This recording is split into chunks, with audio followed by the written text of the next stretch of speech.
Hello everyone, welcome back to our channel అండి. ఏపీలో free gas సిలిండర్లు తీసుకునే వాళ్ళు ఈ విషయాన్ని తప్పనిసరిగా తెలుసుకోవాలి.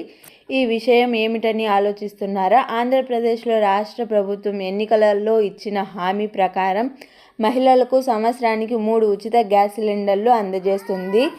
దీపం 2 పథకం ద్వారా కేంద్ర ప్రభుత్వం పథకాలలో చేరిన లబ్ధిదారులకు కొన్ని నిబంధనలలో ఈ సౌకర్యాన్ని కల్పిస్తున్నారు.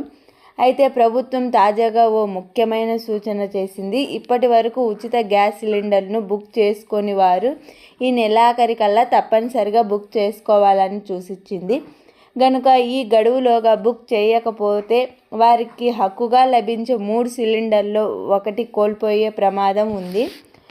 ప్రభుత్వం ఫ్రీ గ్యాస్ సిలిండర్ల పథకానికి సంబంధించి ప్రభుత్వ అధికారులు కీలక సూచనలు అయితే చేశారు.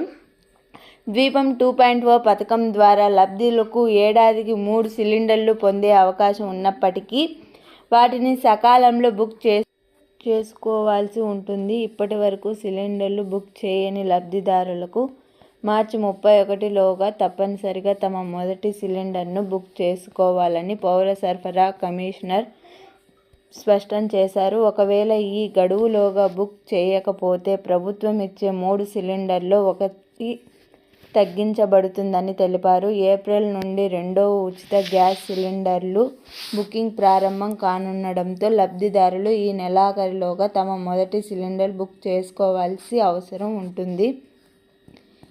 ఇప్పటి వరకు రాష్ట్ర వ్యాప్తంగా 97 లక్షల మంది లబ్ధిదారులు ఉచిత గ్యాస్ సిలిండర్లు బుక్ చేసుకున్నారని అధికారులు వెల్లడించారు. ఇంకా సిలిండర్ బుక్ చేసుకొని లబ్ధిదారులు తక్షణమే చర్యలు తీసుకొని ప్రభుత్వ పథకాన్ని పూర్తిగా సద్వినియోగం చేసుకోవాలని, ఈ పథకం ద్వారా వంట గ్యాస్ ఖర్చును తగ్గించుకునే అవకాశం ఉందని లబ్ధిదారులు వెల్లడించారు. ఈ వీడియో మీకు నచ్చినట్లయితే లైక్ చేసి నా ఛానల్ని సబ్స్క్రైబ్ చేసుకొని పక్కన ఉన్న బెల్ ఐకాన్ అయితే క్లిక్ చేయండి. Thank you.